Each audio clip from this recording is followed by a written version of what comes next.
نحمده ونصلي على رسوله الكريم أما بعد فأعوذ بالله من الشيطان الرجيم بسم الله الرحمن الرحيم رب اشرح لي صدري ويسر لي أمري واحلل عقدة من لساني يفقه قولي اللهم صل على محمد وعلى آل محمد كما صليت على إبراهيم وعلى آل إبراهيم إنك حميد مجيد اللهم بارك على محمد وعلى آل محمد كما باركت على إبراهيم وعلى آل إبراهيم إنك حميد مجيد. نمبر 1 اسلامی تاریخ. حضرت زینب بنت رسول اللہ صلی اللہ علیہ وسلم. حضرت زینب رضی اللہ عنہا حضور صلی اللہ علیہ وسلم کی سب سے بڑی صاحبزادی تھیں. وہ نبوت سے 10 سال پہلے حضرت خدیجہ سے پیدا ہوئیں. انہوں نے رسول اللہ صلی اللہ علیہ وسلم کی دعوت کے شروع زمانے ہی میں اسلام قبول کر لیا. ان کا نکاح خالہ زاد بھائی ابو العاص بن ربیع سے ہوا.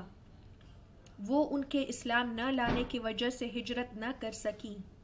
غزوہ بدر میں کفار مکہ کے ساتھ یہ بھی قیدی بنائے گئے. سب لوگوں نے اپنے قیدیوں کو چھڑانے کے لیے فدیہ بھیجا تو حضرت زینب نے بھی اپنی والدہ حضرت خدیجہ کا دیا ہوا ہار ابو العاص کو چھڑانے کے لیے فدیہ میں بھیجا. جب اس ہار پر رسول اللہ صلی اللہ علیہ وسلم کی نظر پڑی تو حضرت خدیجہ کی یاد اور ان کی محبت کی وجہ سے آنکھوں سے آنسو جاری ہو گئے. صحابہ کرام رضی اللہ عنہم کے مشورے سے یہ طے پایا کہ اس شرط کے ساتھ ابو العاص کو بغیر فدیے کے رہا کر دیا جائے کہ وہ مکہ جا کر حضرت زینب کو مدینہ بھیج دیں گے. چنانچہ ابو العاص نے شرط کے مطابق اپنے چھوٹے بھائی کے ساتھ انہیں مدینہ روانہ کیا. مشرکین مکہ کے راستے روکنے کی وجہ سے ان کو زخم لگا جو وقتی طور پر تو اچھا ہو گیا تھا مگر ان کی ہجرت کے 6 سال بعد زخم پھر ہرا ہو گیا اور اسی زخم کی وجہ سے سن 8 ہجری میں ان کی شہادت ہو گئی. نمبر 2 حضور صلی اللہ علیہ وسلم کا معجزہ. حضرت قتادہ بن نعمان کی آنکھ کا ٹھیک ہو جانا. جنگ بدر کے دن حضرت قتادہ بن نعمان کی آنکھ میں تیر لگ گیا جس کی وجہ سے خون رخسار پر بہنے لگا. تو صحابہ رضی اللہ عنہم نے رسول اللہ صلی اللہ علیہ وسلم سے پوچھا کیا ان کی آنکھ نکال دیں؟ تو آپ صلی اللہ علیہ وسلم نے منع فرمایا اور حضرت قتادہ رضی اللہ عنہ کو بلا کر اپنی ہتھیلی سے ان کی آنکھ کی طرف اشارہ کیا تو وہ اتنی اچھی ہو گئی کہ پتہ نہیں چلتا تھا کہ کون سی آنکھ میں تیر لگا تھا. بیہقی فی دلائل النبوہ 1112.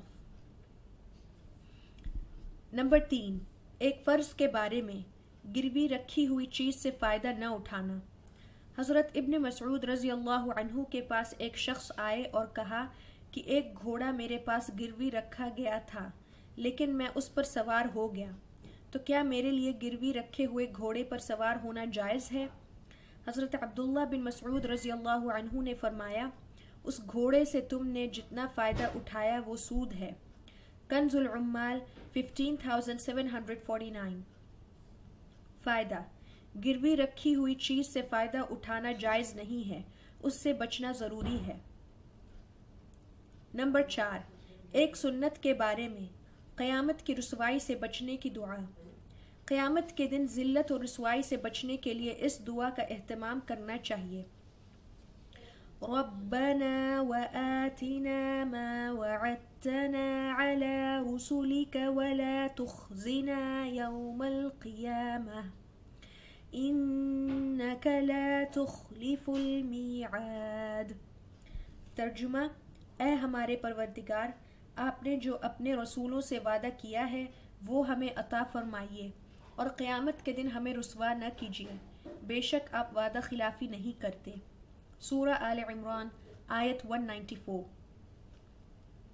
نمبر 5 ایک اہم عمل کی فضیلت کھانے کے بعد شکر ادا کرنا.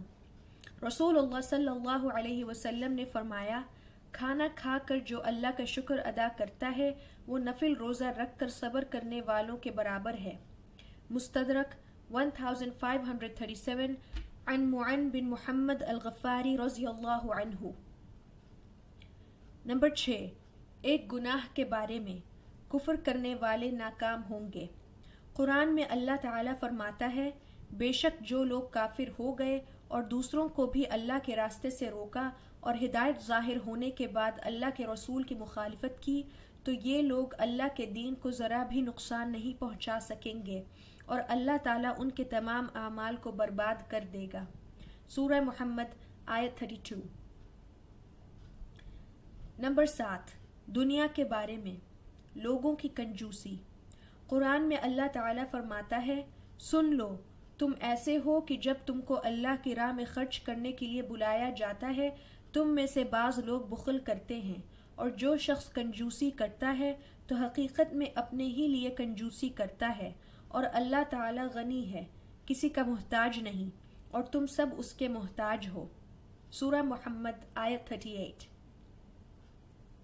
نمبر 8، آخرت کے بارے میں حوض کوثر کیا ہے؟ رسول اللہ صلی اللہ علیہ وسلم نے فرمایا کوثر جنت میں ایک نہر ہے جس کے دونوں کنارے سونے کے ہیں اور وہ موتی اور یاقوت پر بہتی ہے، اس کی مٹی مشک سے زیادہ خوشبودار، اس کا پانی شہد سے زیادہ میٹھا اور برف سے زیادہ سفید ہے۔ ترمذی 3361 عن ابن عمر رضی اللہ عنہ۔ نمبر 9، طب نبوی سے علاج، چوندھے پن کا علاج۔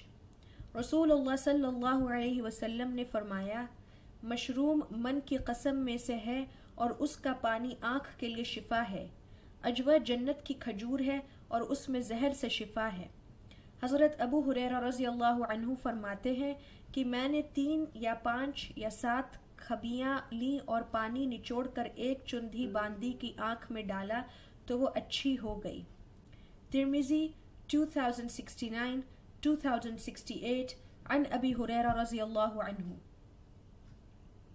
نمبر 10، نبی صلی اللہ علیہ وسلم کی نصیحت۔ رسول اللہ صلی اللہ علیہ وسلم نے فرمایا جب تم میں سے کوئی آدمی مجلس میں جائے تو سلام کرے اور پھر جی چاہے تو مجلس میں شریک ہو جائے اور پھر جاتے وقت بھی سلام کر کے جائے۔ ترمذی 2706 عن ابی ہریرہ رضی اللہ عنہ۔ سبحان ربک رب العزة عما يصفون وسلام على المرسلين والحمد لله رب العالمين۔